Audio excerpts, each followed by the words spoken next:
Bapa kami yang di dalam surga, kami bersyukur untuk pertemuan sore hari ini. Kami mau membuka rahasia kebenaran yang Tuhan akan singkapkan lebih banyak lagi kepada kami di hari-hari terakhir ini. Bantu kami Tuhan untuk memahami apa yang perlu kami lakukan sebagai persiapan bagi kami untuk berangkat menuju ke rumah yang kekal di surga. Bapa dalam surga, tolong kami sore ini. Di dalam nama Yesus kami berdoa. Amin.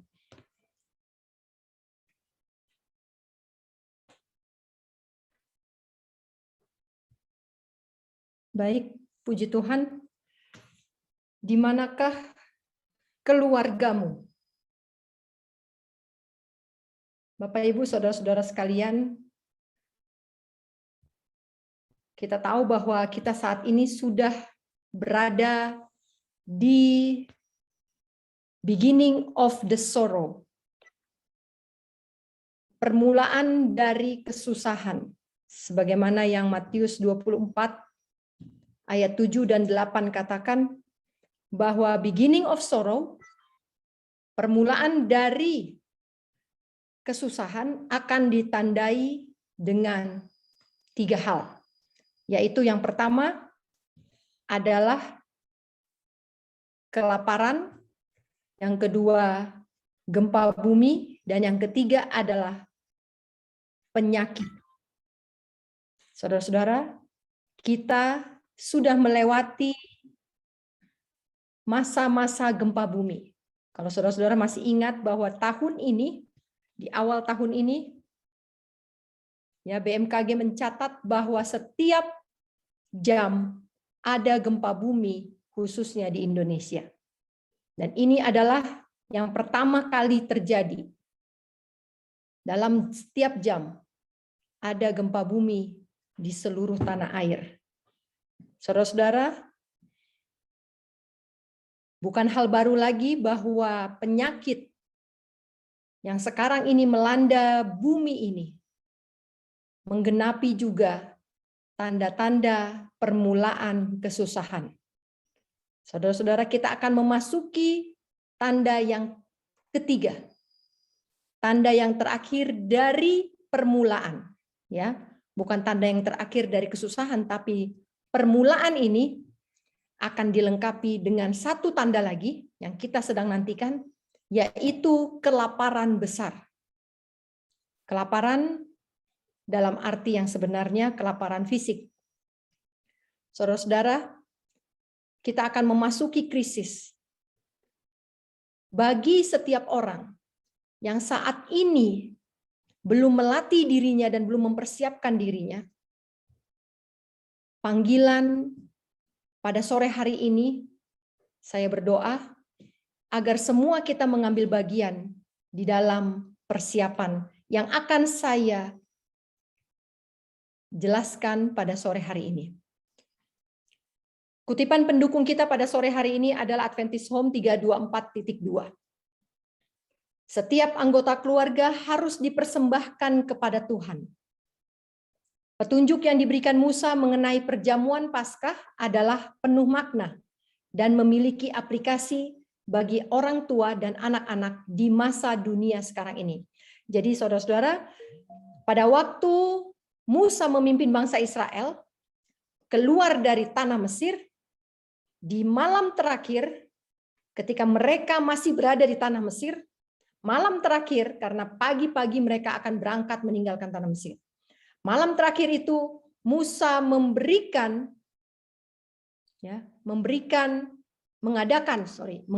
perjamuan Paskah, dan hari sebelumnya Musa sudah memberikan petunjuk apa yang boleh dan apa yang tidak boleh dilakukan pada malam terakhir, hari terakhir keberadaan mereka di tanah Mesir. Dan Roh Nubuat, kita beruntung kita memiliki terang kecil. Roh Nubuat katakan bahwa Keluaran pasal yang ke-9, 10, dan 11 adalah memiliki aplikasi bagi orang tua dan anak-anak sekarang ini. Saudara-saudara, kita tahu bahwa semua yang tertulis dalam Alkitab adalah lambang. Dan penggenapannya adalah kita yang hidup di zaman akhir. Semua yang terjadi pada bangsa Israel adalah pelajaran bagi kita yang hidup di masa menjelang kedatangan Kristus yang kedua kali. Saudara-saudara, di sini dijelaskan lebih lanjut, seorang ayah bertindak sebagai imam dalam rumah tangga. Dan bila ayahnya sudah meninggal, ini pada waktu di Mesir ya, pada waktu orang Israel bersiap untuk tinggalkan Mesir. Kalau satu rumah tangga tidak punya ayah, maka anak laki-laki yang paling tua yang masih hidup harus melaksanakan pemercikan darah di palang pintu. Jadi saudara-saudara, ayah tidak bisa digantikan oleh ibu. Posisi ayah sebagai imam tidak bisa digantikan oleh ibu walaupun ayahnya sudah meninggal. Tetapi Musa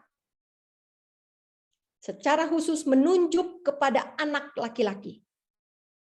Saudara-saudara, tidak pernah seorang imam dipegang jabatan imam, dipegang oleh perempuan, apapun alasannya.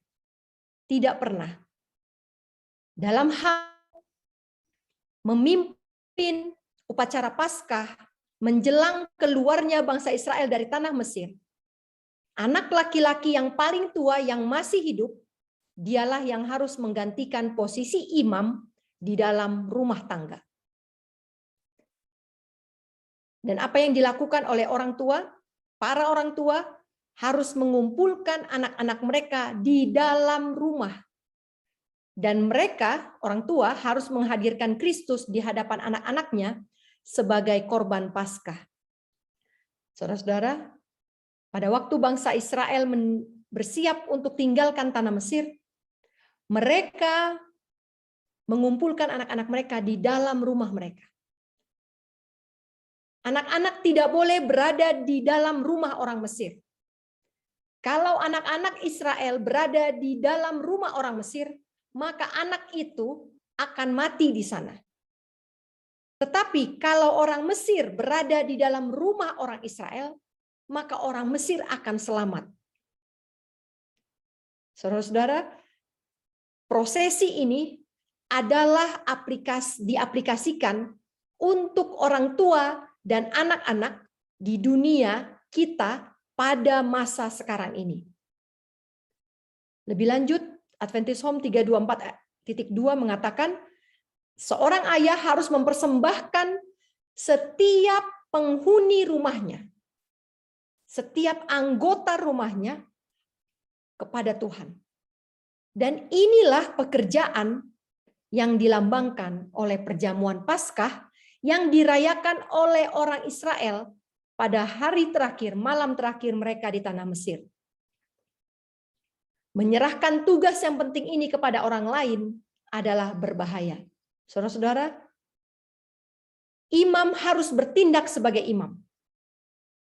Kalau imam tidak sanggup dan menyerahkan tugasnya kepada orang lain, termasuk kepada ibu rumah tangga, ini adalah dianggap sebagai pekerjaan yang berbahaya.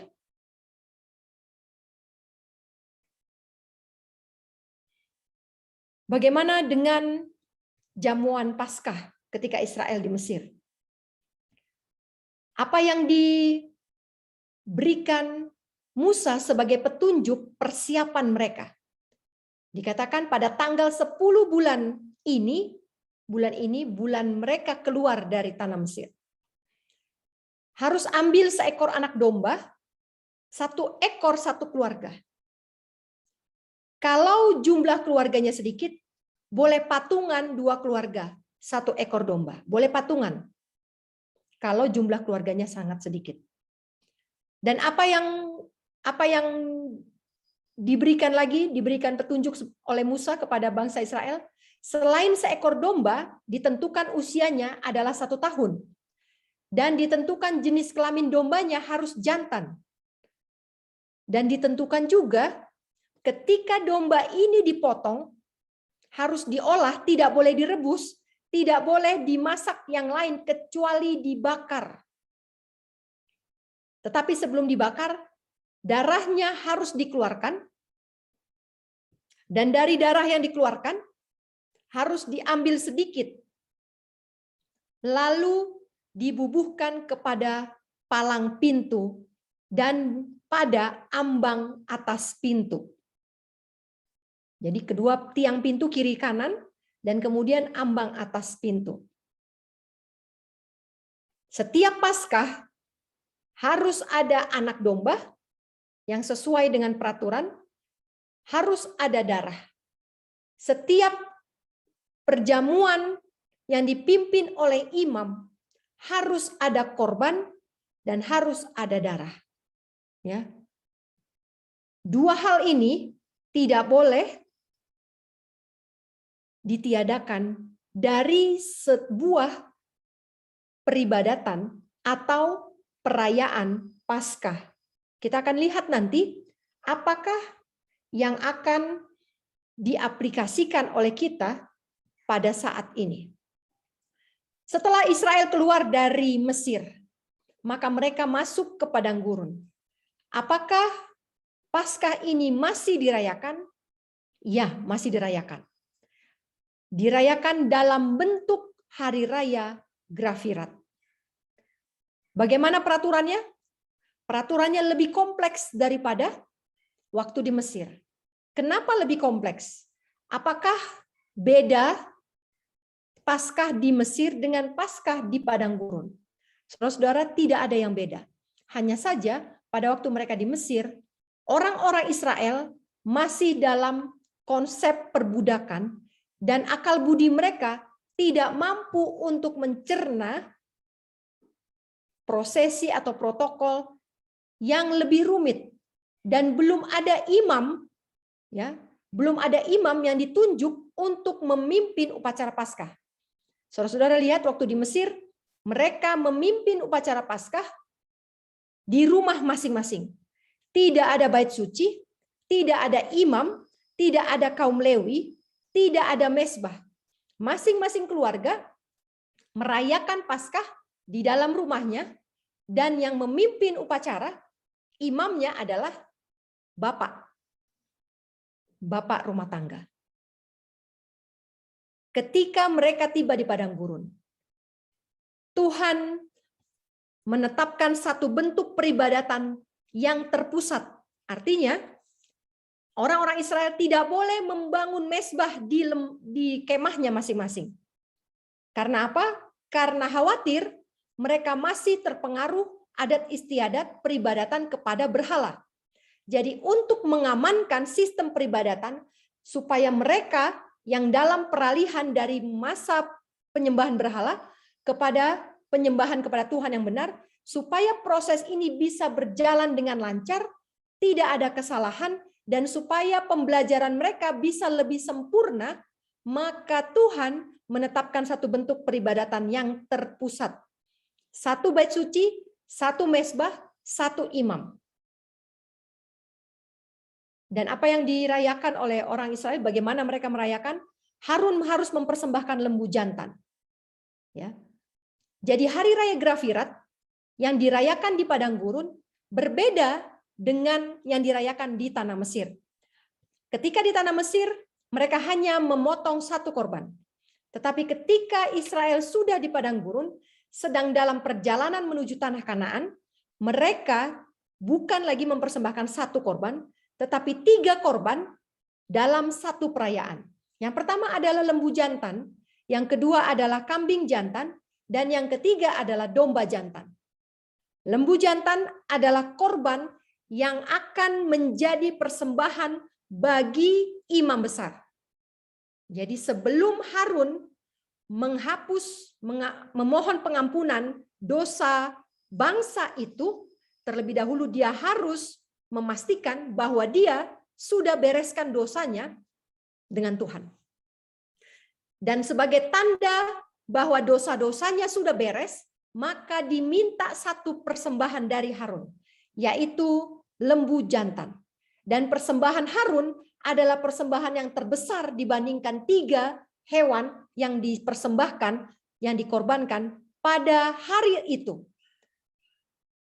Lembu jantan adalah lambang perdamaian, lambang pendamaian antara imam dengan Tuhan. Kambing jantan adalah lambang pendamaian antara tua-tua jemaat dengan Tuhan. Sedangkan domba jantan adalah lambang pendamaian antara seluruh umat dengan Tuhan. Dan semua yang melakukan pendamaian ini adalah Harun, bukan lagi kepala keluarga. Ketika Harun mempersembahkan lembu jantan, dia harus mengadakan pendamaian untuk dirinya dan untuk siapa? Di Imamat 16 ayat 11 dan 14. Bagi dirinya dan bagi keluarganya. Jadi saudara-saudara, setelah Harun mempersembahkan lembu jantan, barulah dia bisa mempersembahkan korban-korban yang lain. Setelah Harun mendamaikan dirinya, baru keluarganya bisa berdamai dengan Tuhan. Setelah dia dan keluarganya berdamai dengan Tuhan, barulah tua-tua jemaat Israel bisa berdamai dengan Tuhan. Setelah Harun, keluarga Harun, dan tua-tua jemaat berdamai dengan Tuhan, barulah seluruh bangsa Israel bisa berdamai dengan Tuhan. Dan juga selain lembu jantan, Harun juga harus mengambil sedikit darah. Ingat sama ya konsepnya dengan perayaan Paskah waktu di Mesir, mengambil sedikit darah, tapi mengoleskannya bukan lagi di palang pintu karena mereka tidak punya lagi palang pintu dan mereka juga sudah mengadopsi bentuk peribadatan terpusat, maka darah yang diambil itu akan dipercikkan di atas tutup pendamaian, di atas tabut perjanjian, dan kemudian juga dipercikkan di atas mesbah-mesbah yang ada di pelataran. Mesbah bakaran yang ada di pelataran. Jadi ketika Harun mempersembahkan lembu jantan, maka dia mengambil darahnya dan mengoles darah itu di atas tanduk-tanduk mesbah bakaran di pelataran. Saudara-saudara, Harun tidak akan bisa mendamaikan bangsa Israel kalau dia belum berdamai dengan Tuhan. Kalau dia dosanya belum dihapus, kalau dia belum mendapat pengampunan dari Tuhan, dan dia tidak akan bisa mendapat pengampunan dari Tuhan kalau keluarganya belum berdamai dengan Tuhan. Jadi sebelum dia potong lembu jantan, saudara-saudara bisa bayangkan bahwa Harun harus datang kepada istrinya, datang kepada anaknya, dan meminta pengampunan dari anak dan istrinya. Kalau masih ada dosa yang tidak sengaja, yang dia sudah pernah buat menyakiti hati istrinya dan menyakiti hati anak-anaknya. Saudara-saudara, Harun harus memastikan bahwa dia sudah membereskan semuanya, segala sakit hati, segala dendam, segala kepahitan yang mungkin dia timbulkan bagi keluarganya. Kalau itu sudah beres, barulah dia boleh sebagai tandanya, sebagai bayaran atas dosa-dosanya itu, dia sembelih lembu jantan dan dia percikkan darahnya di atas tutup pendamaian. Kalau Tuhan tidak berkenan atas pendamaian yang dia lakukan itu, maka dia akan seketika itu juga mati di depan tutup pendamaian. Tetapi kalau Tuhan berkenan atas pendamaian Harun dan keluarganya, kalau memang benar-benar tidak ada lagi dosa pada Harun, ingat satu titik, dosa tidak boleh dibiarkan, dan Harun tidak akan bisa layak menghadap kepada tutup pendamaian yang di tengah-tengahnya adalah kehadiran Bapa. Dia tidak akan tahan terhadap sinar kemuliaan Bapa, tahta Tuhan yang ada di atas tutup pendamaian. Dia tidak akan tahan terhadap itu kalau masih ada satu noda yang tidak dia sadari. Saudara-saudara, begitu krusialnya, begitu penting dan berbahayanya hari pendamaian bagi Harun dan keluarganya. Ketika Harun berdamai dengan keluarganya, ibu, istri, dan anak-anaknya harus membantu Harun untuk berdamai dengan Tuhan. Mereka harus bisa berusaha untuk berdamai, untuk menghilangkan kepahitan itu. Karena kalau tidak, maka Harun tidak akan pernah bisa kembali kepada keluarganya. Saudara-saudara, kalau istrinya masih menyimpan kesalahan Harun yang dia tidak sadari, kalau anak-anaknya masih sakit hati atas perlakuan Harun yang dia tidak sadari, itu artinya keluarganya harus siap untuk tidak mempunyai bapak lagi. Saudara-saudara, ini hari Raya Grafirat ini adalah hari yang sangat genting bagi seorang imam. Slide selanjutnya. Seorang pun tidak boleh hadir di dalam kemah pertemuan ketika Harun masuk untuk mengadakan pendamaian di tempat kudus sampai dia keluar. Jadi ketika Harun masuk sampai dia keluar, tidak boleh ada yang masuk. Kalau dia sudah keluar, itu artinya dia sudah mengadakan pendamaian bagi dirinya sendiri, bagi keluarganya, dan bagi seluruh jemaah Israel. Saudara-saudara, yang pertama, Harun harus berdamai dengan dirinya. Setelah dengan dirinya dengan Tuhan berdamai, maka dia harus menyelesaikan pendamaian keluarganya. Berapa anggota rumahnya, berapa penghuni rumahnya, satu persatu kasusnya harus dia periksa. Jangan sampai keluarganya, jangan sampai penghuni rumahnya menyimpan satu noda dosa sekalipun sehingga menyebabkan dia tidak bisa lolos di hari Grafirat. Kalau ini sudah selesai, barulah dia bisa mendamaikan seluruh orang Israel. Saudara-saudaraku, pendamaian yang paling penting di sini adalah pendamaian dirinya dengan Tuhan. Kalau dirinya sudah berdamai dengan Tuhan, maka keluarganya bonus akan bisa berdamai dengan Tuhan. Ketika imam dan keluarganya berdamai dengan Tuhan, maka seluruh bangsa adalah bonus otomatis bisa diperdamaikan dengan Tuhan. Slide selanjutnya. Bagaimana dengan Israel masa kini? Kita adalah Israel masa kini. Israel adalah suatu bangsa yang mana Tuhan percayakan hukum kepada mereka. Saat ini kita pun adalah Israel. Seventh-day Adventist Church, Gereja Masehi Advent hari ke-7 adalah penggenapan dari Israel masa kini. Karena kepada gereja Advent lah dipercayakan hukum-hukum Tuhan. Dan apa arti dari hari Raya Grafirat kepada Israel masa kini? Adventist Home 139.5.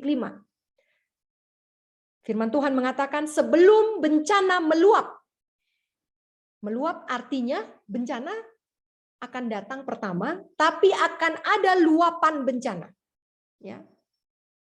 Seperti yang saya bilang tadi, beginning of sorrow.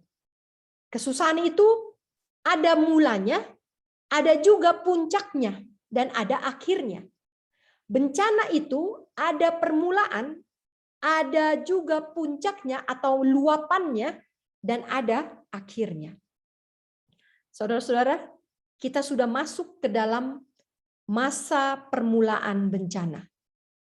Dan firman Tuhan katakan, sebelum bencana ini makin besar, sebelum bencana ini makin besar, bencana yang mana? Bencana yang datang ke atas para penghuni bumi, maka Tuhan memanggil semua kaum Israel untuk bersiap bagi puncak bencana yang akan semakin besar. Apa panggilannya? Apa isi panggilan Tuhan itu? Isi panggilan Tuhan adalah seruan peringatan. Apa isinya peringatannya? Sama seperti bangsa Israel di tanah Mesir. Panggilan Tuhan kepada Israel masa kini sebelum bencana semakin besar adalah masuk ke rumahmu, berkumpul dengan anak-anakmu. Jangan biarkan anak-anakmu ada di mana-mana. Jangan biarkan anakmu di luar rumah. Rumah dalam arti fisik yang sebenarnya. Jangan biarkan anak-anakmu ada di rumah orang. Sekarang bukan waktunya lagi mengirimkan anak-anak untuk sekolah berasrama. Sekarang bukan waktunya lagi mengirimkan anak-anak untuk sekolah keluar kota, keluar negeri, kemana saja di luar rumah. Panggilan kepada orang tua adalah kumpulkan anak-anakmu di dalam rumah. Saudara-saudara, lihat pandemik ini. Bukankah pandemik ini adalah seruan peringatan Tuhan? Bukankah Tuhan mengizinkan sekolah-sekolah ditutup? Bukankah Tuhan mengizinkan gereja pun ditutup? Sehingga semua perbaktian, semua pendidikan masuk di dalam rumah saat ini. Saudara-saudara, ini adalah seruan peringatan. Ini adalah panggilan Tuhan yang terakhir. Kenapa? Karena bencana akan semakin besar. Tuhan menarik semua anak-anak. Tuhan menyingkirkan, memasukkan lagi anak-anak, mengirimkan anak-anak ke dalam rumah lagi. Setelah dulu kita terbiasa mengirimkan anak-anak keluar untuk sekolah. Mereka pergi keluar rumah. Sekolah, les, chapel, camping Pathfinder, master guide, acara PA, dan lain sebagainya. Sekarang bukan lagi waktunya untuk pergi di luar. Sekarang bukan lagi waktunya untuk melepas anak-anakmu pergi keluar rumah. Kumpulkan mereka di dalam rumah. Jauhkan mereka dari orang-orang yang tidak menghormati hukum-hukum Tuhan. Jauhkan mereka dari orang-orang yang mengajarkan kejahatan dan yang melakukan kejahatan. Setelah kumpulkan di dalam rumah, apa yang Tuhan serukan lagi yang kedua? Keluar dari kota. Saudara-saudara, country living adalah amaran Tuhan yang kedua.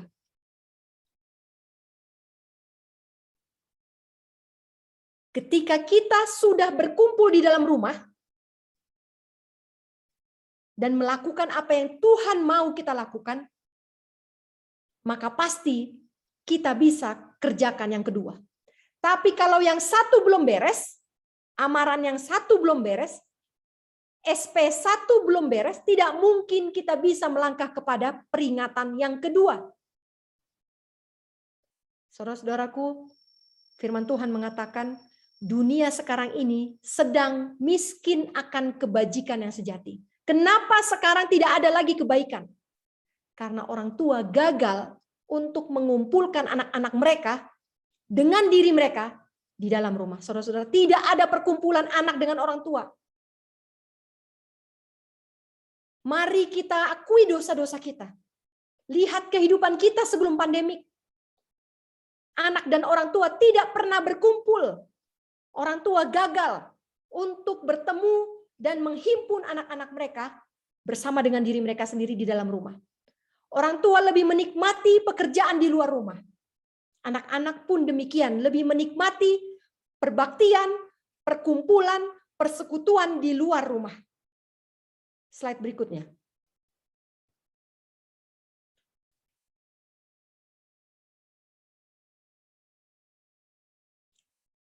Setelah berkumpul di rumah, amaran yang pertama setelah berkumpul di rumah.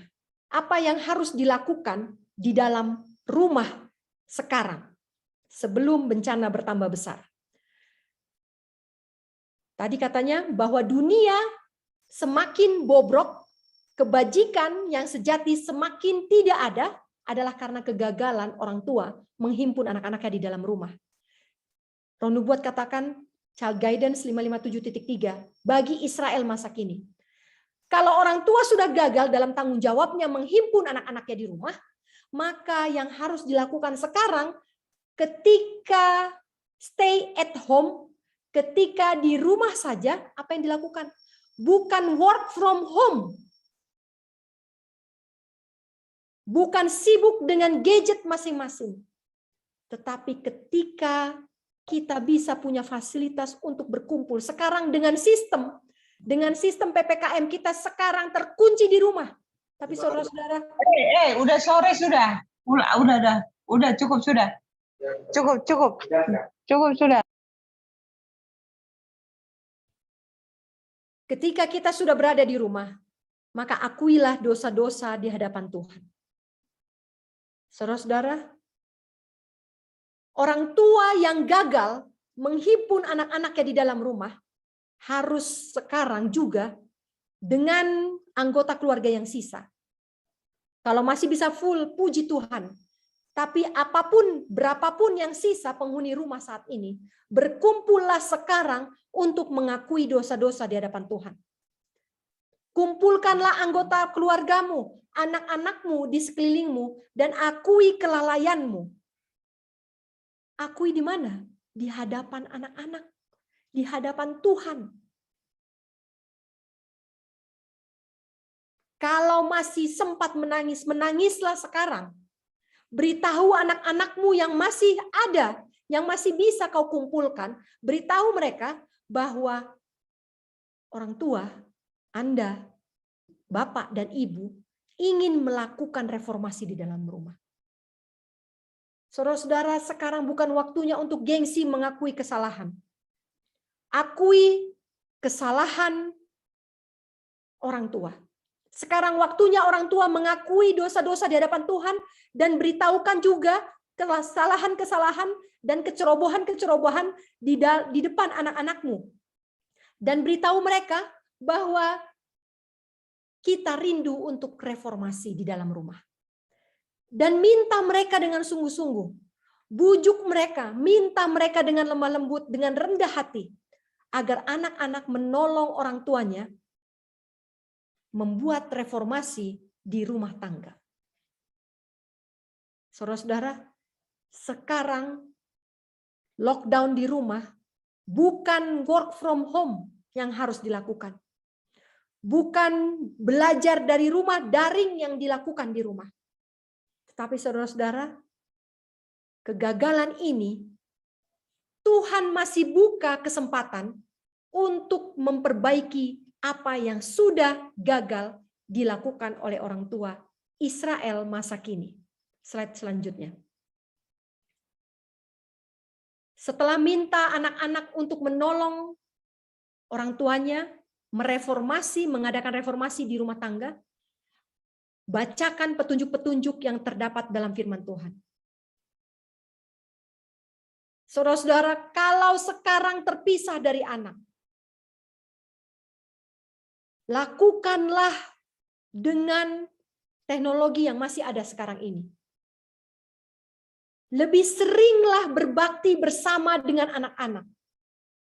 Lebih seringlah membuka firman Tuhan dan membacakan petunjuk-petunjuk kepada mereka. Lebih seringlah berdoa dengan mereka dan lebih seringlah minta kepada Tuhan untuk menyayangkan nyawa mereka. Spare their lives. Saudara-saudara, orang tua, para orang tua, kita masih punya sedikit waktu lagi. Kalaupun anggota rumah tangga kita tidak lengkap, kita masih punya Zoom, kita masih punya WhatsApp, video call untuk membacakan petunjuk-petunjuk dalam firman Tuhan. Untuk berkumpul, berdoa bersama. Para orang tua minta Tuhan untuk menyayangkan nyawa anak-anakmu. Dan minta Tuhan untuk menolong anak-anakmu bersiap bagi rumah dalam kerajaannya. Hanya dengan cara ini kita bisa melakukan, memulai reformasi. Setelah ini kita lakukan, saudara-saudara yang merindukan untuk country living, setelah ini dilakukan, maka amaran yang kedua adalah keluar tinggalkan kota akan dapat dilakukan. Bagaimana bila amaran ini diabaikan? Christ in His Sanctuary 108.3. Ketika amaran diabaikan, kondisi orang Yahudi yang tidak percaya pada waktu Yesus hidup adalah lambang dari kondisi yang tidak peduli dan tidak percaya yang ada di antara orang-orang yang mengaku para pengikut Kristus. Yang dengan sepenuh hati mengabaikan pekerjaan imam besar kita yang penuh rahmat itu. Selanjutnya. Dalam upacara lambang di bait suci, dalam upacara perlambangan di bait suci, ketika imam besar yaitu Harun masuk ke bilik yang maha suci, semua bangsa Israel diminta untuk berkumpul di sekeliling bait suci. Saudara-saudara lihat, polanya tetap sama. Ketika imam itu masuk ke bilik suci, bilik yang maha suci, memohon pengampunan kepada Bapa di surga, maka semua anak-anaknya, umat yang dipimpinnya, harus berkumpul di sekeliling bait itu. Dan apa yang dilakukan oleh umatnya, apa yang dilakukan oleh bangsa Israel, mereka harus memiliki sikap merendahkan diri, merendahkan jiwa di hadapan Tuhan, supaya pekerjaan imam besar yang sedang berada di bilik yang maha suci itu diterima oleh Bapa dan pengampunan diberikan kepada mereka sehingga mereka tidak bisa dibinasakan dari jemaat. Yang berikutnya, betapa lebih penting lagi dalam penggenapan hari Grafirat ini, agar kita mengerti pekerjaan imam besar kita dan mengetahui tugas-tugas apa yang dituntut dari kita. Saudara-saudara, lambang pendamaian di bait suci adalah lambang hari Grafirat saat ini. Saudara-saudara, kita sudah masuk dalam hari Grafirat 177 tahun lamanya. Hari Grafirat kita sudah dimulai pada akhir 2300 petang dan pagi, yaitu tahun 1844.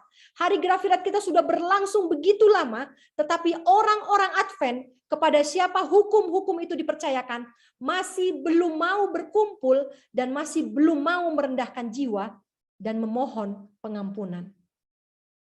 Slide selanjutnya.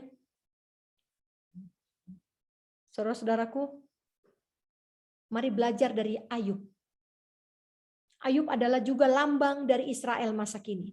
Ayub 1 ayat 4 dan 5. Ayub adalah seorang kepala keluarga. Apa yang dia lakukan sebagai kepala keluarga sehingga Tuhan menyebut dia orang yang saleh. Ayub 1 ayat 4 dan 5 mengatakan, anak-anak Ayub yang laki-laki biasanya mengadakan pesta di rumah mereka masing-masing menurut giliran. Dan ketiga saudara perempuannya, ingat 7 orang laki-laki, 3 orang anak perempuan. 3 saudara perempuan mereka akan diundang untuk makan minum di rumah abang-abangnya, saudara-saudara laki-lakinya. Dan setiap kali setelah pesta selesai, Ayub selalu memanggil mereka. Memanggil ke 10 orang anak-anaknya dan menguduskan mereka. Ya.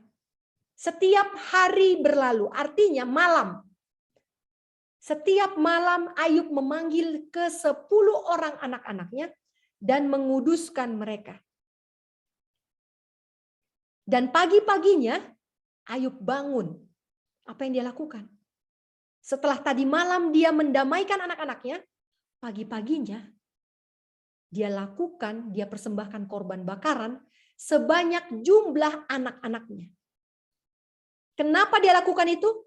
Karena dia pikir mungkin saja anak-anakku sudah berbuat dosa dan sudah mengutuki Tuhan di dalam hatinya. Itulah yang senantiasa dilakukan Ayub. Saudara-saudaraku, para imam, kaum bapak, kepala keluarga harus memeriksa anggota keluarganya setiap hari berlalu.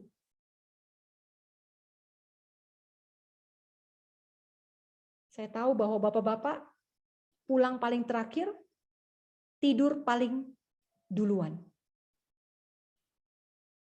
Segenap tanggung jawab rumah tangga diserahkan kepada ibu. Urusan anak-anak dianggap sebagai urusan ibu-ibu. Kesalahan anak-anak, pendidikan anak-anak dianggap selama ini adalah tanggung jawab ibu rumah tangga. Saudara-saudara, tidak satupun firman Tuhan yang mengatakan demikian. Pekerjaan pendamaian dan pengudusan anak-anak adalah pekerjaan kepala rumah tangga, imam dalam rumah tangga. Slide selanjutnya. Apa yang dilakukan ketika hari Grafirat berlangsung? Lanjut. Inilah yang harus menjadi ketetapan untuk selama-lamanya bagi kamu. Yakni pada bulan yang ke-7, pada tanggal 10 bulan itu,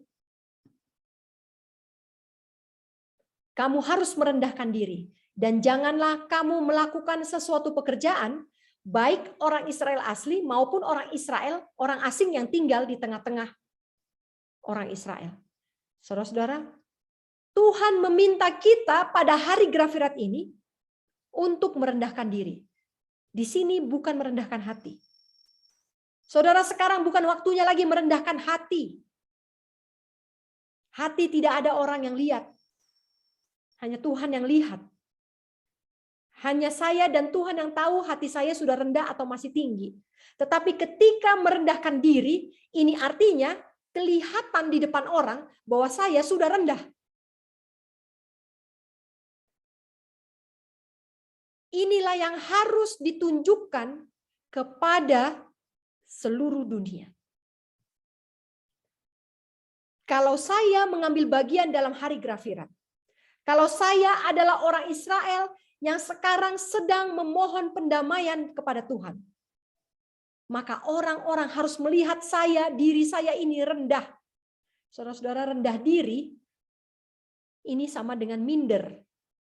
Rendah diri, bukan rendah hati. Rendah diri. Harus merasa tidak sanggup. Harus tidak percaya bahwa saya bisa. Itu adalah rendah diri. Rendah diri dikategorikan kepada sifat seorang budak. Saudara-saudara, tempatkanlah diriku, dirimu, diri kita semua dalam posisi seorang budak di dalam rumah tangga. Dan apa artinya melakukan sesuatu pekerjaan? Apa artinya tidak boleh melakukan suatu pekerjaan? Pekerjaan apa yang dimaksud?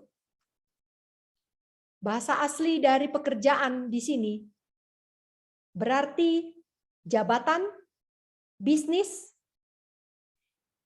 Jabatan, bisnis. Bisnis itu apa? Bisnis pertanian sekalipun harus ditinggalkan. Bisnis properti, jual beli tanah harus ditinggalkan. Kontrakan rumah, sewa apartemen harus ditinggalkan. Bisnis kerajinan tangan harus ditinggalkan. Bisnis jasa harus ditinggalkan. Urusan politik dan agama harus ditinggalkan. Saudara-saudara, saya yakin saudara pasti bertanya bagaimana kita bisa meninggalkan urusan agama. Banyak yang bicara bahwa country living harus city evangelism. Saudara-saudara, kalau kita mengaplikasikan hari raya Grafirat seperti tadi yang disuruh, bahwa hari Paskah, hari Grafirat adalah lambang dari apa yang harus kita lakukan pada masa kini. Aplikasinya adalah buat orang tua dan anak-anak di masa dunia sekarang ini. Berarti penginjilan keluar bukanlah prioritas. Saudara-saudara, penginjilan keluar akan Tuhan berikan ketika rumah tangga sudah berdamai dengan Tuhan. Ingat tadi konsep dari pendamaian. Ketika Harun sudah berdamai, keluarganya berdamai, maka dia bisa mendamaikan seluruh dunia. Saudara jangan pikir bisa mendamaikan orang lain. Saudara jangan pikir bisa menyelamatkan orang di luar sana ketika kalian di dalam rumah, suami dengan istri dan anak-anak, belum melakukan pendamaian dalam rumah tangga.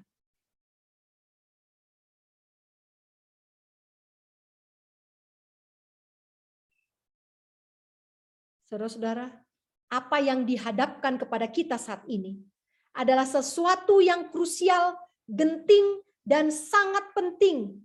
Bahkan bisnis maupun penginjilan keluar sekalipun tidak bisa menjadi alasan kita untuk meninggalkan misi di dalam keluarga.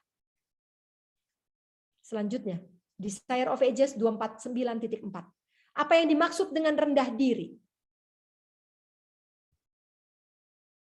Rendah diri adalah, ini slide yang terakhir.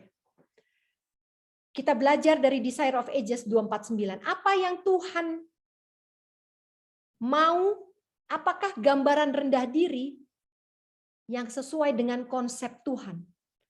Kita belajar dari para nelayan Galilea. Murid-murid Yesus adalah orang-orang yang rendah, kelas rendahan. Rendah dalam arti kasta. Mereka adalah rendah dan tidak terpelajar. Mereka adalah nelayan dari Galilea. Tetapi Kristus, sang terang dunia itu, dengan limpahnya merubah mereka hingga menjadi sesuai dengan jabatan yang Dia sudah pilihkan untuk mereka. Yesus bukannya meremehkan pendidikan. Yesus sama sekali tidak meremehkan pendidikan. Saudara-saudara, jangan pernah anggap bahwa Yesus tidak pernah menghargai pendidikan dan intelektual.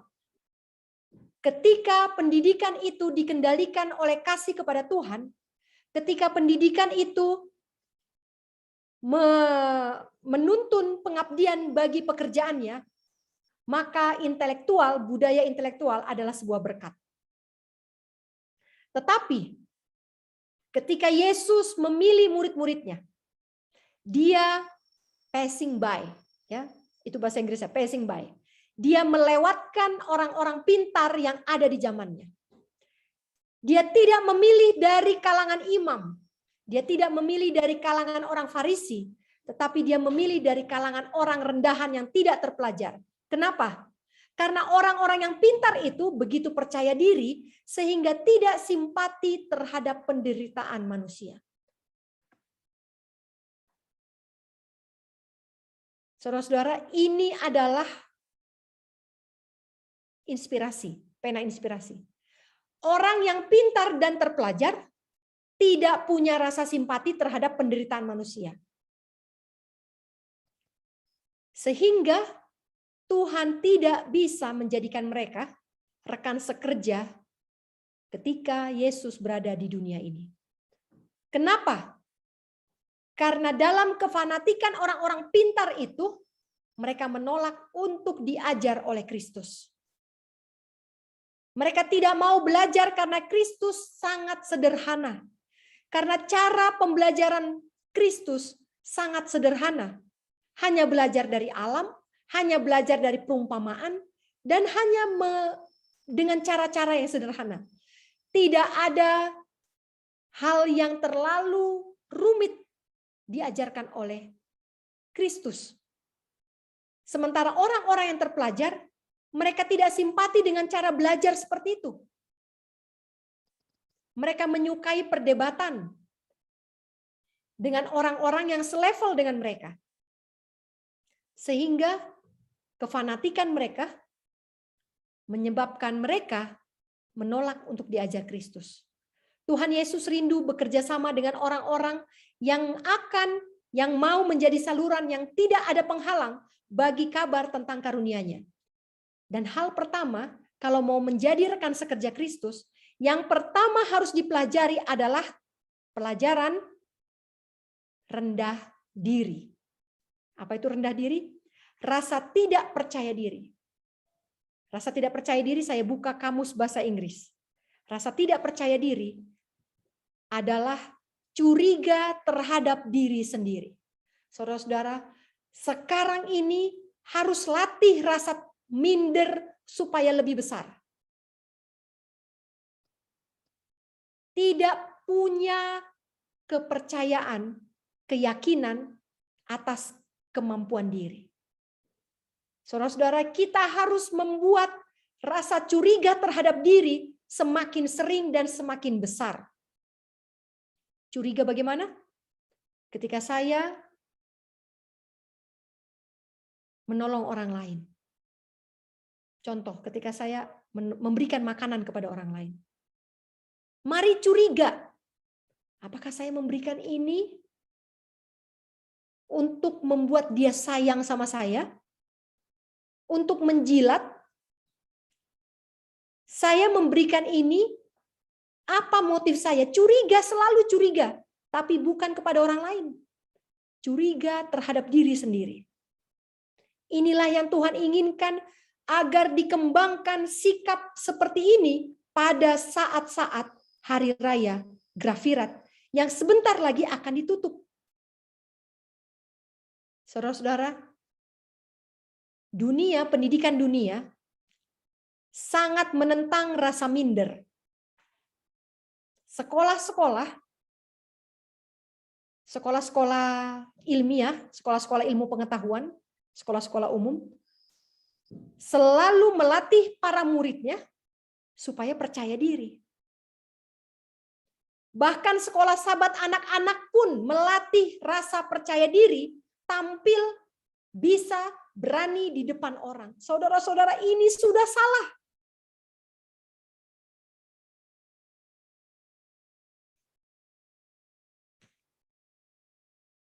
Empat tahun lebih saya memimpin departemen anak-anak di jemaat saya.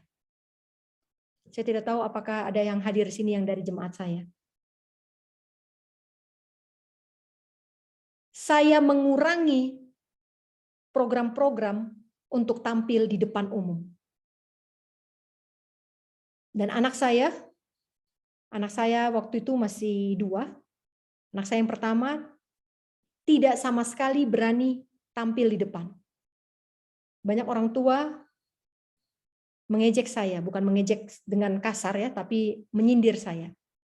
Mereka katakan bahwa anak saya sama sekali tidak punya percaya diri atau tidak mewarisi kepedean orang tuanya. Karena mereka melihat saya dan suami saya selalu tampil di gereja.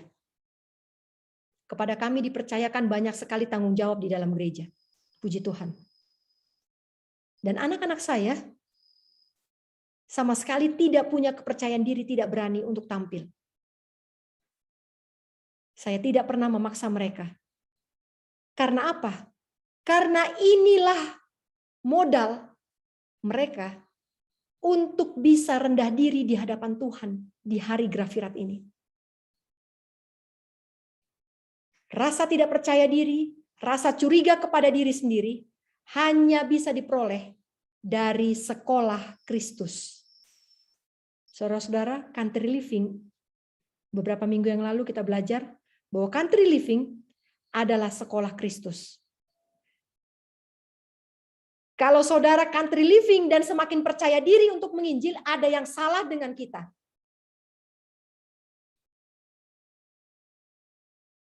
Country living adalah untuk menyingkirkan diri dan semakin tidak percaya kepada diri, gantinya percaya kepada diri, menjadi percaya kepada Tuhan.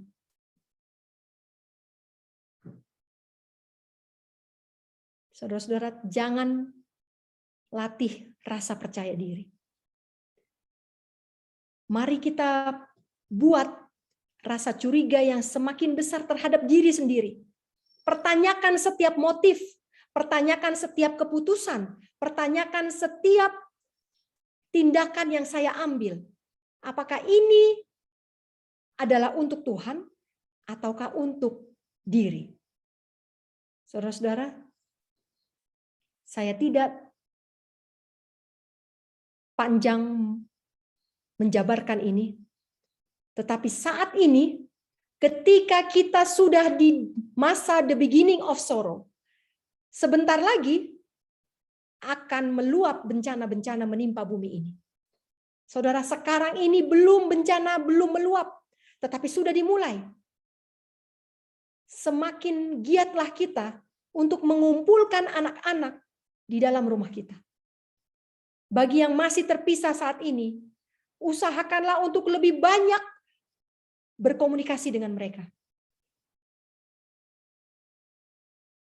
Saudara-saudara, saya tahu sebuah keluarga yang saat ini terpisah dari anaknya.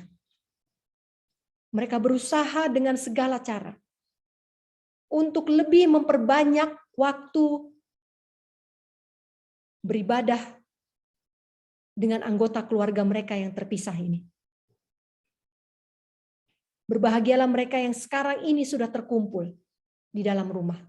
Tetapi yang belum terkumpul, Tuhan masih buka pintu.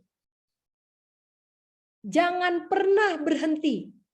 Jangan pernah berhenti untuk menjangkau anak-anak kita. Saudara, saya sedih sekali ketika ada yang berkata bahwa doktrin pelajaran tentang keluarga itu pelajaran yang receh. Orang-orang sekarang ini lebih suka untuk belajar hitung-hitungan nubuatan daripada belajar bersama dengan keluarganya. Orang-orang sekarang ini lebih senang melihat current events, peristiwa-peristiwa yang sekarang ini terjadi sebagai bukti penggenapan dari nubuatan. Mereka lebih senang untuk baca detik.com. Mereka lebih senang untuk lihat-lihat YouTube. Baca khotbah-khotbah daripada mengumpulkan keluarganya dan saling mengaku kesalahan satu dengan yang lain. Saudara-saudara, tinggalkan itu YouTube, kalau bisa tinggalkan Zoom ini juga. Kumpulkan anak-anak, kumpulkan istri dan anak-anak di dalam rumah. Akui segala kesalahan di hadapan mereka. Perdamaikan keluargamu agar bisa Tuhan percayakan kepada kita tanggung jawab untuk memperdamaikan dunia ini. Berhentilah membuat program untuk penginjilan keluar.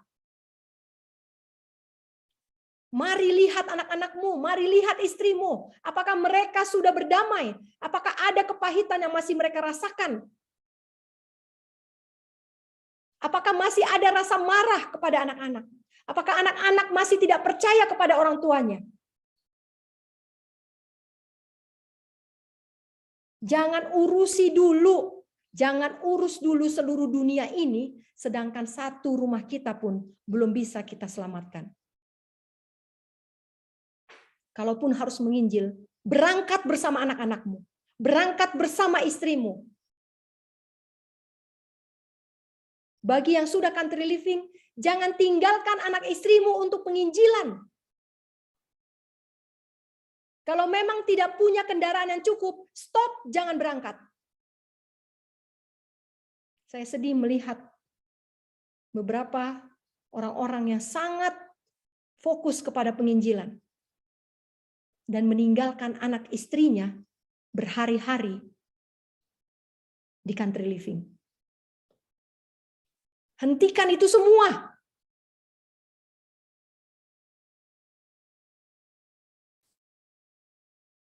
Saudara-saudara, kita tidak bisa menyelamatkan dunia ini. Dunia ini adalah kebun anggur Tuhan. Terserah Tuhan memberikan kepada siapa pekerja yang dia rasa sanggup untuk mengurus, untuk menggarap kebun anggurnya. Tetapi keluarga, istri dan anak-anak adalah tanggung jawab yang terlebih dahulu Tuhan sudah percayakan kepada anak-anak yang saat ini terpisah dari orang tua. Saya mau himbau, kalau masih ada jalan untuk kembali, kalau masih ada jalan untuk berkumpul dengan orang tuamu, segera ambil itu. Jangan percaya pada dirimu sendiri bahwa kau sanggup untuk bertahan jauh dari orang tuamu. Kalau kau rasa masih sanggup, masih percaya diri berjauhan dengan orang tuamu, berarti tidak ada kerendahan diri yang terjadi pada dirimu. Tidak ada sikap rendah diri yang dibutuhkan pada hari raya Grafirat. Saya masih bisa, saya masih sanggup. Ini adalah jebakan setan. Jangan sampai kita menyesali ini dan segera Tuhan menarik rohnya dari dunia ini sehingga tidak ada lagi orang yang bisa bertobat dan hanya penyesalan yang akan kita rasakan. Saudara-saudara, anak-anak, orang-orang muda yang saat ini terpisah dari orang tua kalian. Sekarang adalah waktunya untuk berkumpul. Orang tua tidak dapat memaksa anaknya untuk berkumpul. Kalau masih kecil, mereka masih punya kuasa. Tetapi bagi orang tua yang anak-anaknya sudah dewasa, yang belum menikah, yang masih ada dalam tanggung jawab orang tua. Ketika orang tuamu memanggilmu untuk pulang, segera ambil kesempatan ini. Supaya orang tua pun bisa lebih mudah berdamai dengan Tuhan. Dan anak-anak pun bisa lebih mudah diperdamaikan dengan Tuhan. Jangan buat orang tua kita pun berdosa.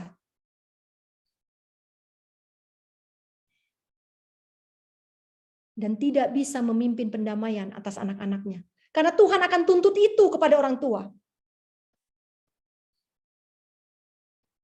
Saudara-saudara, saya tidak tahu tahun depan apakah luapan bencana akan terjadi. Tapi kapanpun itu terjadi, pastikan kita sudah siap. Pastikan tidak ada lagi setitik noda pun yang masih tersimpan di hati masing-masing anggota keluarga. Tidak ada satu dosa pun yang terluput dari semua imam dalam rumah tangga. Saudara, kita kembali lagi sekarang kepada masa perbudakan Mesir. Di mana tidak ada bait suci di Mesir. Tidak ada imam di Mesir.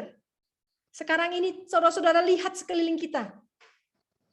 Tidak bisa pendeta mendamaikan anggotanya lagi. Karena sudah terpisah oleh jarak. Yang masih bisa bertemu adalah bapak, ibu, dan anak-anak. Sekarang para bapak, pimpinlah, bertindaklah sebagai imam sekarang. Akuilah kesalahanmu di hadapan orang serumahmu. Akuilah kelalaian selama ini. Minta maaf kepada istrimu dan kepada anak-anakmu. Supaya mereka pun diperdamaikan dengan Tuhan. Kalau ada istri dan anak-anak yang tidak bisa bersatu dengan Bapak, yang tidak bisa mengikuti misi dari Bapak. Saudara-saudara, banyak sekali bapak-bapak yang punya terang besar sehubungan dengan kebenaran. Tetapi istri dan anak-anaknya tidak mau percaya kepada dia. Tidak mau mengikuti imannya. Saudara, ada yang salah dengan para bapak yang seperti ini. Para bapak kalau tidak bisa menangkan istri dan anak-anak, berdamailah dengan Tuhan. Berdamailah.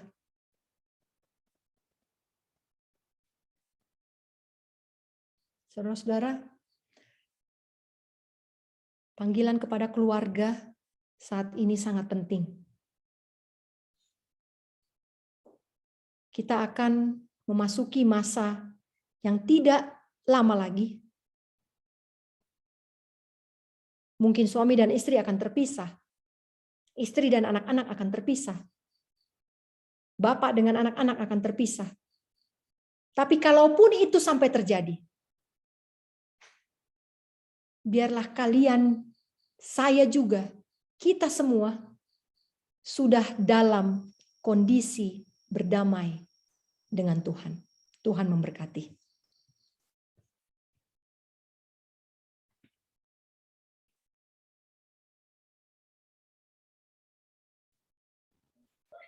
Terima kasih untuk pembahasan yang begitu baik pada sore hari ini. Kiranya itu menjadi berkat bagi kita. Biarlah kita bersiap sedia, kita dan seisi keluarga kita. Seperti firman yang telah kita dengarkan pada sore hari ini. Mungkin pada saat ini saudara-saudara ada pertanyaan, dipersilahkan.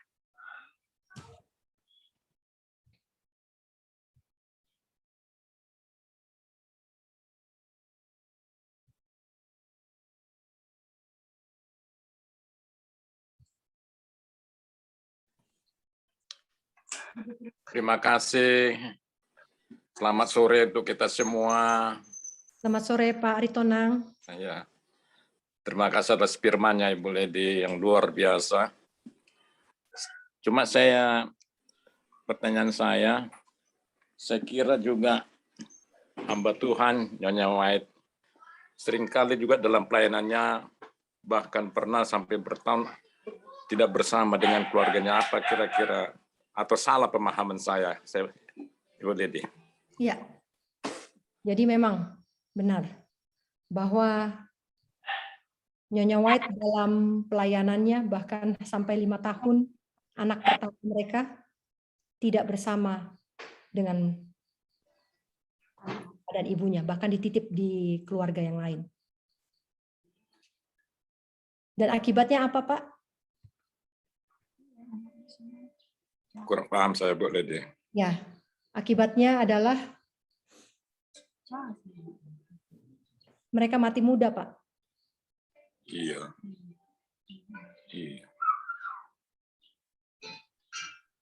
Sekali lagi saya ingatkan pelajaran kita 2 minggu lalu. Hidup atau mati, bukan itu masalahnya ya. Tetapi masalahnya adalah kita berada dalam kondisi yang sudah berdamai.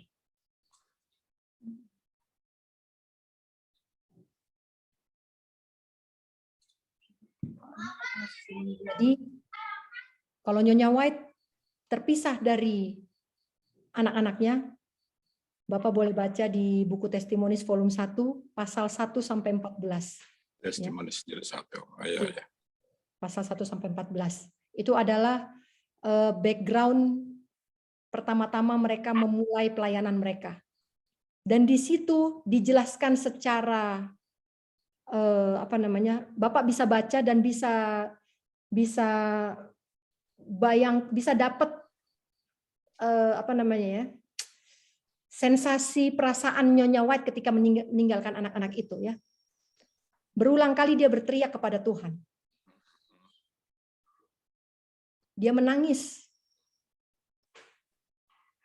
Dan pada waktu itu, kenapa dia tidak bisa membawa adalah memang karena mereka tidak punya sarana untuk membawa. Jadi mereka naik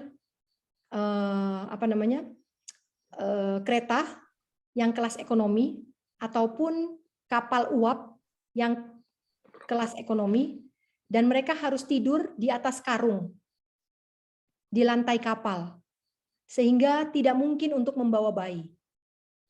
Dan kesempatan yang lain yang waktu mereka harus meninggalkan anak-anak mereka adalah karena uang yang mereka dapatkan hanya cukup untuk ongkos 2 orang. Karena jemaat tidak membayar. Jemaat tidak membayar biaya perjalanan mereka, tidak menanggung biaya perjalanan mereka. Ya. Jadi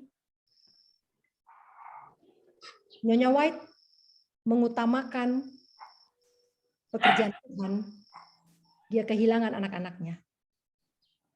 Ya, kita nggak tahu apakah anak-anak ini secara detail tidak ada record yang menyatakan bahwa anak-anak ini tumbuh besar sebagai tetap di dalam kebenaran. Tapi memang salah satu yang bisa mencapai usia dewasa adalah Willy, hanya itu yang sempat menjadi ketua GC, anak yang paling bungsu.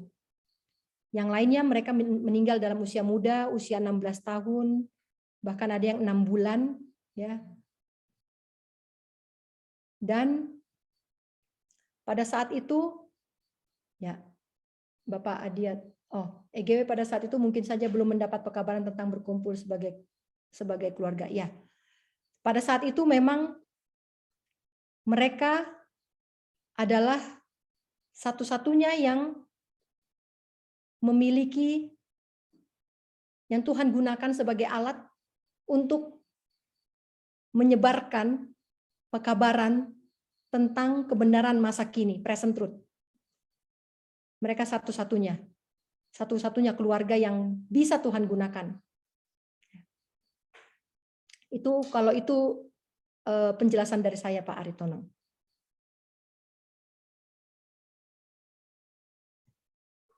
Terima kasih, Bu Leni.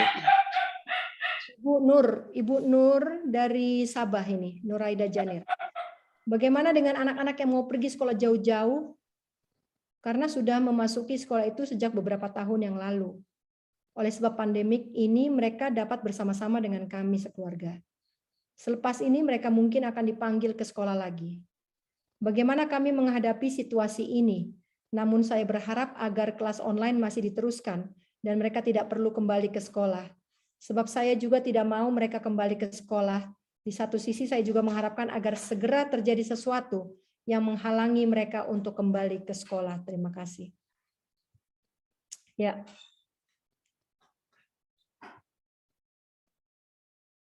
Sekarang tidak waktunya lagi untuk mengirimkan anak-anak. Bahkan untuk sekolah sekalipun. Even itu sekolah Advent berasrama. Kenapa?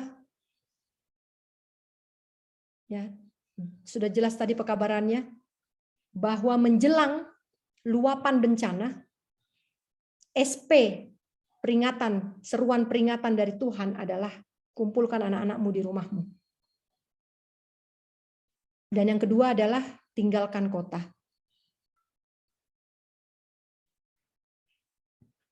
Bagaimana dengan anak yang mau pergi? Saya tidak tahu bagaimana meyakinkan anak ibu untuk tidak pergi lagi. Tapi coba lakukan hal yang tadi saya sebutkan. Ketika mereka masih berada di rumah sekarang ini, ibu bilang mereka belum perlu kembali ke sekolah. Ketika sekarang sudah masih berada di rumah, kumpulkan anak-anak ini. Kumpulkan anak-anak ini dan akui dosa kalian orang tua.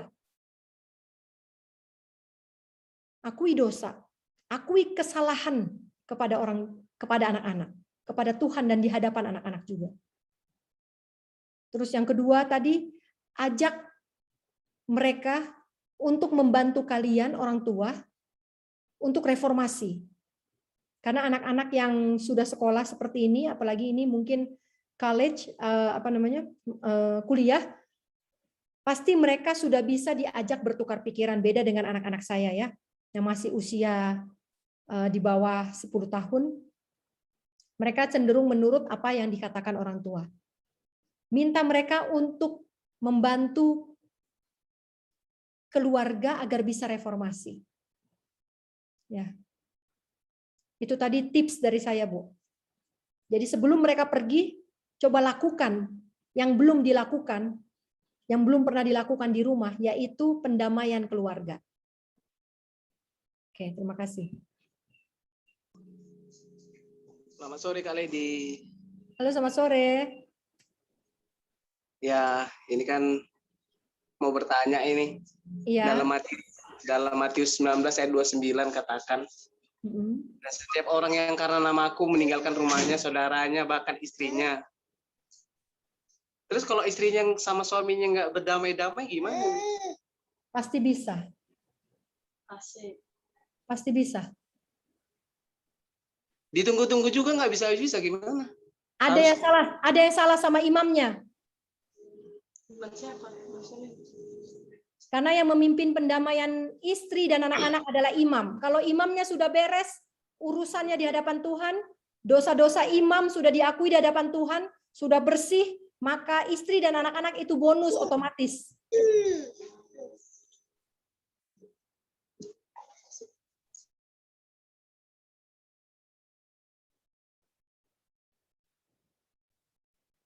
Masih ada pertanyaan, Pak? Awi, selamat Oke. sore Bu. Mengenai sekolah negeri SMP SMA dalam satu kota dengan orang tua, apakah pendapat Ibu? Karena sekolah negeri pun memiliki tekanan tersendiri. Bapak Ibu, sekarang tidak waktunya lagi untuk mengirimkan anak-anak sekolah di luar. Maksud saya, apakah saat ini sudah bukan prioritas yang utama? Ya, benar. Bukan prioritas yang utama, apalagi sekolah negeri. Tadi nasihatnya adalah jangan kumpulkan anak-anakmu di rumahmu, jangan biarkan mereka bergaul dengan orang-orang yang tidak memelihara hukum Tuhan. Ya. Jangan biarkan mereka bergaul dengan yang bukan pemelihara hukum.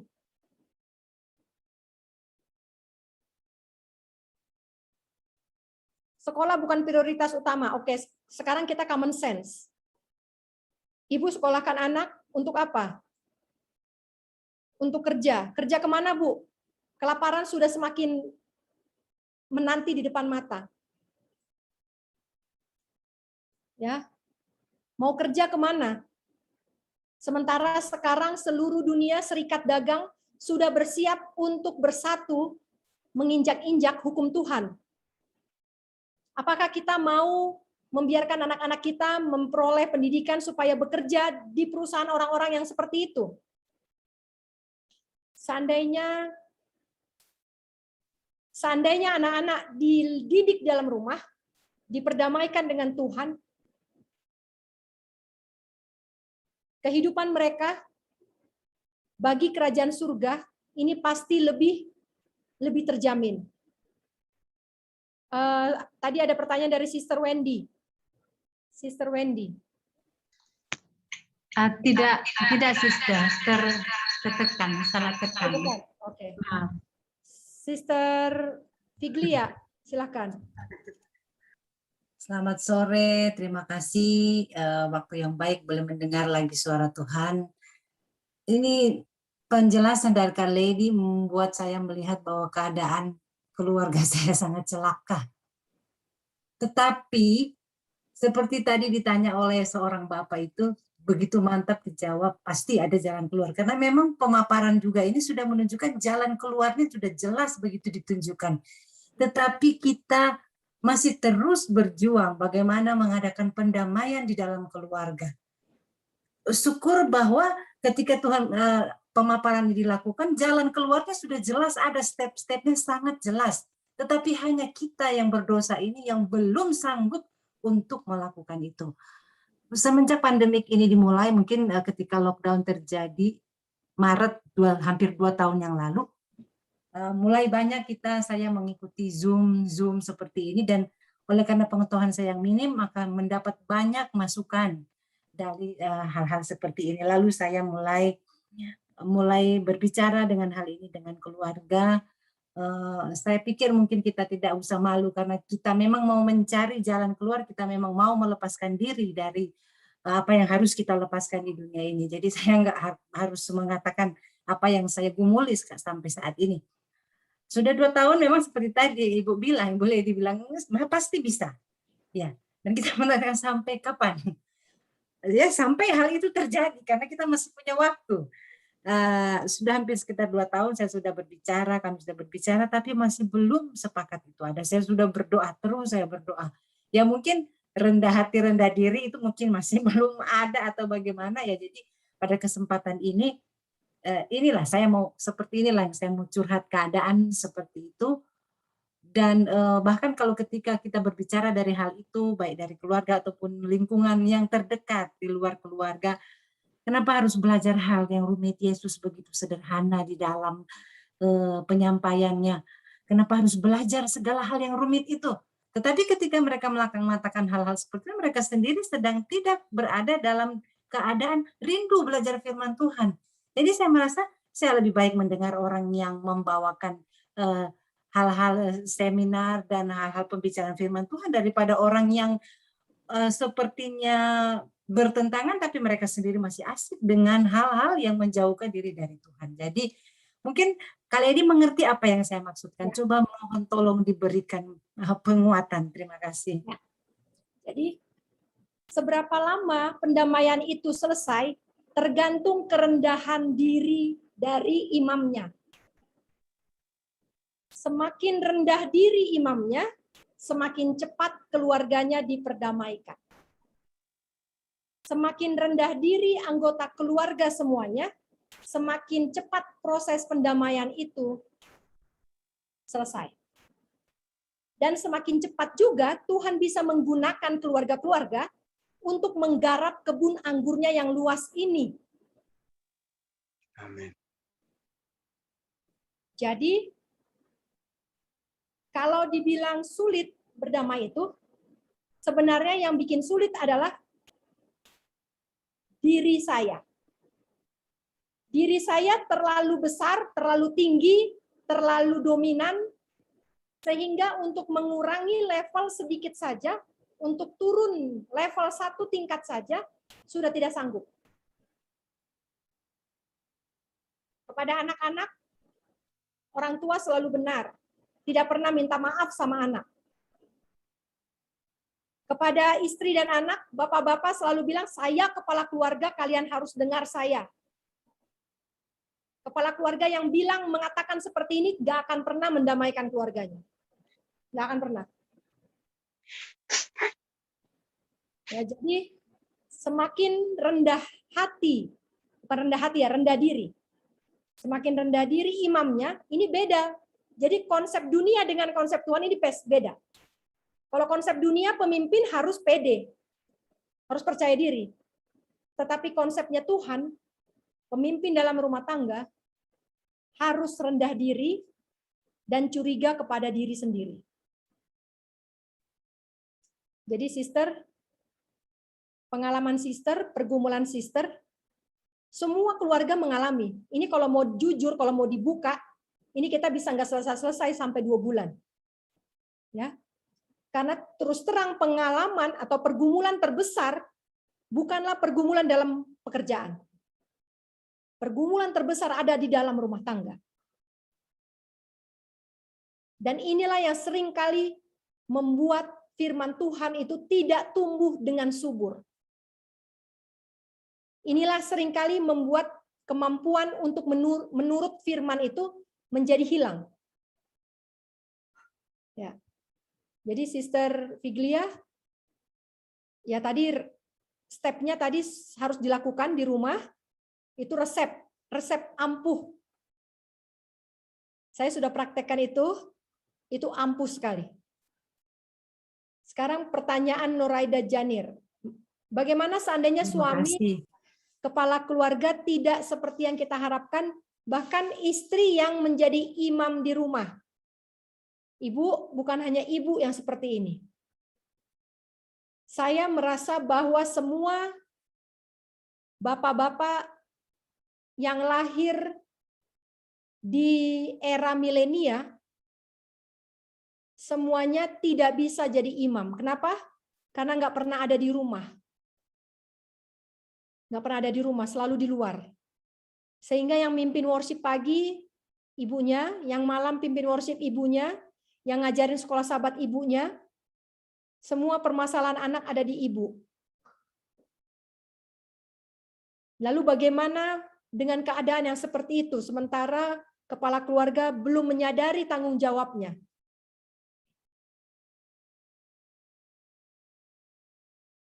Ibu Nuraida, kalau imammu belum mau mengambil tanggung jawabnya, kita punya imam besar. Ingat itu.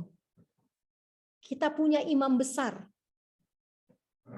yang sudah mengantarai kita dengan Bapa. Dan dia selalu siap untuk mengantarai kita kapanpun kita perlu. Jadi jangan kecil hati kepada ibu-ibu yang sekarang berjuang sebagai imam juga, walaupun tanggung jawab itu tidak akan pernah untuk kita, Bu. Ya, ibu-ibu jangan kepedean, walaupun kita unggul dalam pelajaran, walaupun saya unggul dalam pengetahuan tentang kebenaran, kepada saya tidak pernah diberikan tanggung jawab sebagai imam. Jadi siapa pengganti imam kita? Yesus Kristus, Bu. Ya, dialah imam besar kita. Berdamailah terus, pimpinlah anak-anak juga untuk berdamai dengan Tuhan. Pak Adiat, angkat tangan. Silakan, Pak. Iya, selamat sore. Iya, Lady. Puji Tuhan. Jadi pekabaran yang diberikan juga sudah saya dan istri saya sadari ya, beberapa bulan lalu, bahkan sejak pandemi kami sudah sadar bahwa kami memang harus berkumpul ya. Ya. Jadi memang ini mungkin kesalahan saya dulu. Memang dulu saya masih berpola punya pikiran duniawi ya. Jadi saya mendidikan anak saya harus bertanggung jawab sejak dini, harus mandiri, harus belajar dengan ulet supaya berhasil. Tetapi memang saya akui setelah saya banyak belajar tentang Tuhan, saya melihat bahwa semua kebesaran dunia ini tidak ada artinya. Ya. Jadi ini semuanya kesombongan saja kan. Sedangkan tadi kita diajarkan ya, harus rendah diri, itu betul sekali. Sekarang bagaimana kalau kami, kebetulan puji Tuhan kami semua berlima ada di Zoom ini ya. Satu di Cijeruk sedang melayani, kami di Ben Hill, istri saya di Cigombong, anak saya di Adelaide juga, semua kami join di Zoom ini, puji Tuhan. Tapi memang kami sebagai orang tua ingin bersama-sama secara fisik juga. Ya. Apakah kalau kami sudah membuat semua usaha kami, sudah berdoa, sudah berpuasa, tapi tidak berhasil, apakah pada akhirnya kami orang tua akan dianggap bersalah dan bisa menyebabkan kami tidak masuk surga ya atas hal ini? Oke. Ya, Pak. terima kasih. Ya. Pak, Ya. kita harus berdoa selalu supaya Tuhan menyayangkan nyawa anak-anak kita. Itu yang Tuhan suruh. Ya. Yang masih terpisah dengan anak, doakan terus, Pak. Supaya masih ada hidup yang masih tersambung untuk kita bisa bertemu. Selalu kobarkan pengharapan itu. Baik, oke. Dan jangan pernah tutup pengharapan kecuali Tuhan yang tutup, Pak. Ya, betul sekali. Terima kasih. Ya. Betul. Jadi tidak ada saran atau nasihat dari Pena Inspirasi juga kapan kita harus berhenti berdoa buat anak-anak kita. Ya, tepat. Ya. Seperti yang kita sudah bincangkan bersama bahwa kita punya imam besar. Kalau imam besar dunia tidak sempurna, kita punya imam besar yang jauh lebih sempurna untuk mengantarai kita. Jadi teruskan berdoa, Pak. Berdoa dengan rendah diri, berdoa seperti Hana meminta anak, ya. Terhuyung-huyunglah dalam doamu. Karena Tuhan tidak tahan terhadap air mata orang tua. Itu ada di Adventist Home, Tuhan tidak pernah tahan melihat air mata.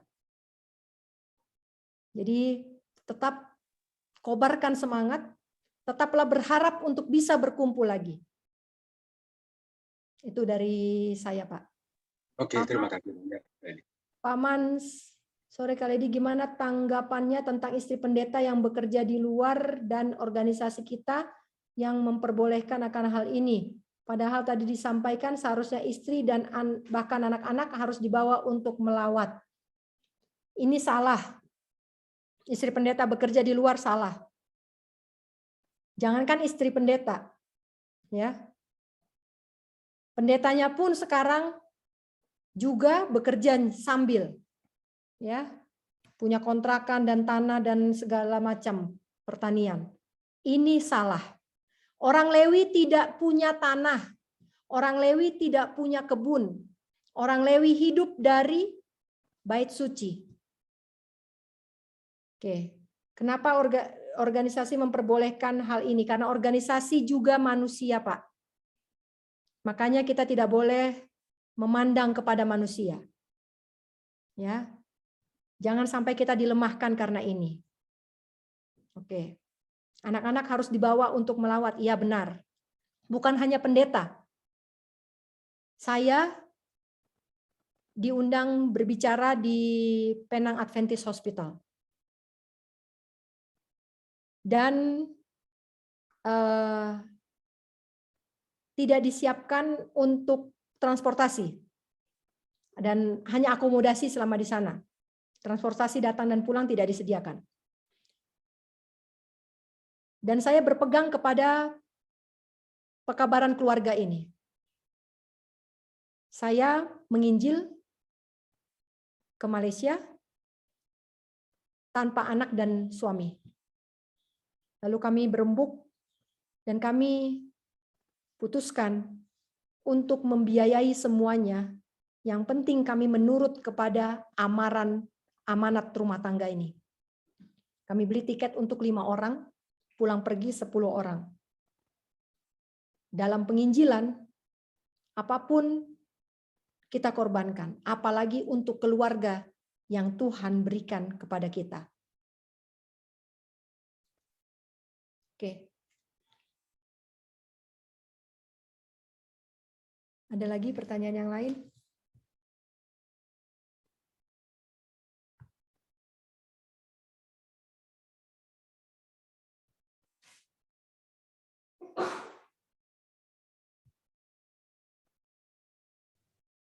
Masih adakah pertanyaan dari saudara-saudaraku semuanya? Sebelum kita mendengarkan closing statement dari pembicara kita.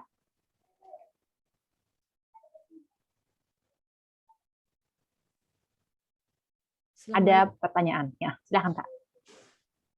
Sekali lagi selama ini kami belajar rendah hati seperti Yesus, lalu sekarang naik tingkat ke rendah diri. Jadi rendah hati dulu kah baru bisa rendah diri? Langsung aja kita nggak ada waktu lagi untuk latihan rendah hati, langsung rendah diri aja Bu. Kalau sudah rendah diri pasti rendah hati. Tapi kalau rendah hati belum tentu bisa rendah diri. Takutnya nggak cukup waktu untuk kita melatih sampai ke tahap rendah diri. Elni Rakmeni, sore sis, anak saya sudah umur 14 tahun dan kalau mau keluar sudah nggak mau. Keluar kemana Bu? Oh, pelayanan. Oh, kalau dulu kecil diajak pelayanan masih mau, tapi sekarang sudah susah. Kumpulkan anaknya, bapaknya, dan kalau dulu kecil diajak pelayanan masih mau. Kenapa sekarang susah? Mungkin pernah ditinggal. Mungkin pernah nggak diajak, dan akhirnya anaknya enak Bu, tanpa orang tua. Sekarang waktunya kumpulkan anak-anaknya, kumpulkan dengan bapaknya dan bapaknya pimpin pendamaian, akui kesalahannya karena dulu mungkin pernah tinggalkan anak, dulu mungkin pernah biarkan mereka dengan pergaulannya, dengan hidupnya sendiri, dan sekarang akui bahwa itu salah, dan minta anak-anak untuk menolong orang tua supaya terjadi reformasi di keluarga. Jadi apapun masalah rumah tangga, solusinya adalah pendamaian. Kumpulkan anak-anak, kumpulkan orang tua dengan anak, akui kesalahan dan dosa-dosa di hadapan Tuhan, dan juga di hadapan anak-anak. Kemudian bacakan petunjuk-petunjuk Tuhan dari firman Tuhan, lalu ajak berdoa bersama, minta mereka untuk menolong orang tuanya supaya terjadi reformasi di dalam rumah. Hanya itu langkah untuk selesaikan masalah rumah tangga. Amin. Terima kasih.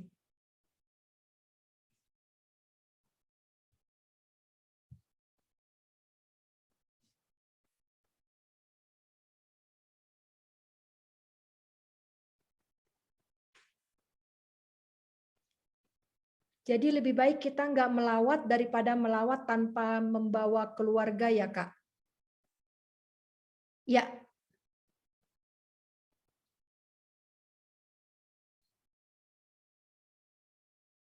Tapi ingat bahwa keluarga kita bisa kita menangkan dulu. Jangan berpikir kita mau menangkan orang lain, melawat, lalu kita bisa menangkan tetangga, menangkan orang lain. Kalau keluarga aja, untuk kita ajak melawat aja nggak bisa kita menangkan.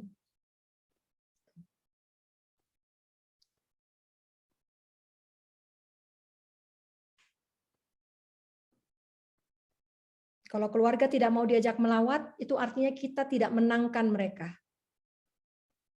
Apakah kita bisa menangkan orang lain kalau keluarga sendiri pun tidak bisa kita menangkan?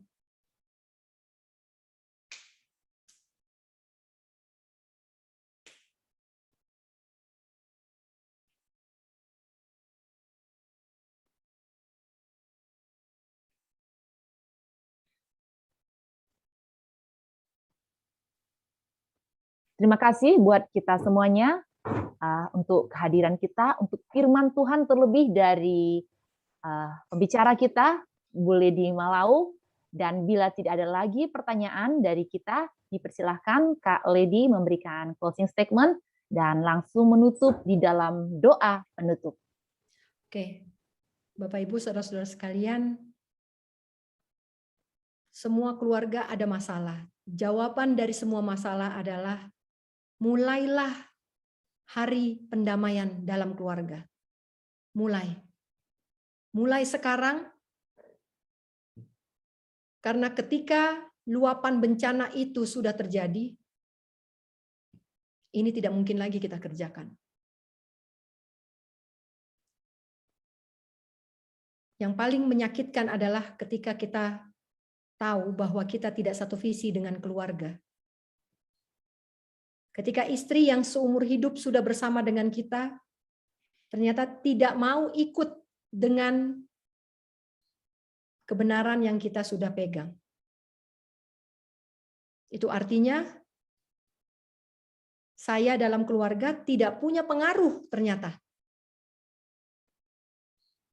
Saya tidak bisa bawa keluarga saya tidak bisa pengaruhi anak-anak saya. Ketika itu terjadi, mari datang kepada imam besar kita. Dia adalah setia dan adil. Akui segala dosa,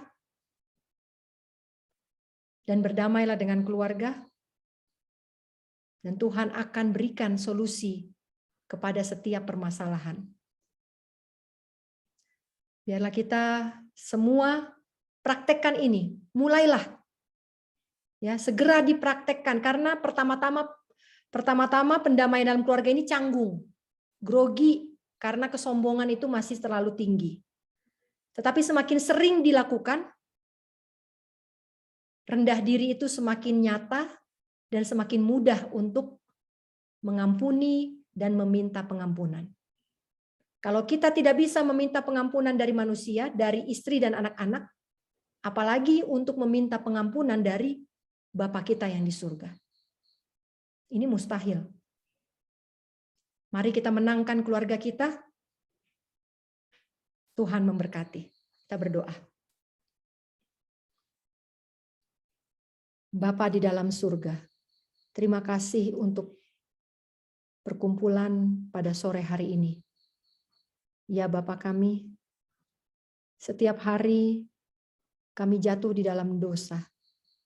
Orang-orang di gereja, orang-orang di kantor, orang-orang di luar sana mungkin melihat kami sebagai sosok yang sempurna.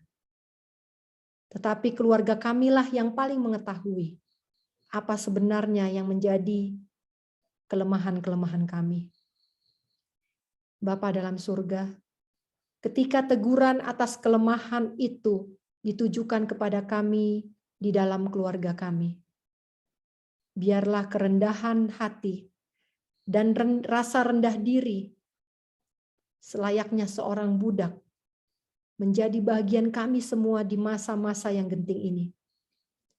Tidak ada lagi waktu untuk meninggikan diri. Tidak ada lagi waktu untuk saling menyalahkan. Tidak ada lagi waktu untuk membenarkan diri, mencari alasan dan dalih sekalipun. Bapa dalam surga, sekarang ini waktunya kami menyalahkan diri, curiga terhadap diri sendiri, mempersalahkan diri, dan memohon pengampunan. Bapa, bantu kami orang berdosa. Kelemahan-kelemahan ini, biarlah setan buang semua, dan ketika kami semakin kuat ikatan kami di dalam keluarga, maka Tuhan dapat menunjuk kami, anak, istri, bapak, untuk menjadi penggarap di dalam kebun anggur Tuhan yang lebih luas lagi. Bapa kami di surga, biarlah tidak ada tipuan setan yang dapat menipu pikiran kami ketika kami melakukan pendamaian ini. Jauhkan dari semua pembenaran diri, supaya pendamaian ini dapat mengubahkan karakter kami menjadi lebih serupa dengan Kristus. Di dalam nama Yesus kami berdoa dan mengucap syukur. Amin. Amin. Amin. Dan puji Tuhan. Terpuji kasih, Tuhan. Kak Ya, Lady. terpuji Tuhan. Buat sore hari ini, untuk pekabaran yang murni, yang telah kita dengarkan, kiranya firman ini kita dapat praktekkan karena waktunya sudah sangat-sangat dekat. Tuhan memberkati kita semuanya, diberkatilah kita pendengar, terlebih Bu Lady dan host kita Pak Robert Turangan yang selalu setia bersama dengan kita. Sampai jumpa minggu depan di dalam kasih Yesus Kristus Tuhan kita. Terpujilah Tuhan. Shalom, selamat sore. Selamat sore. Selamat sore, terima kasih. Sore.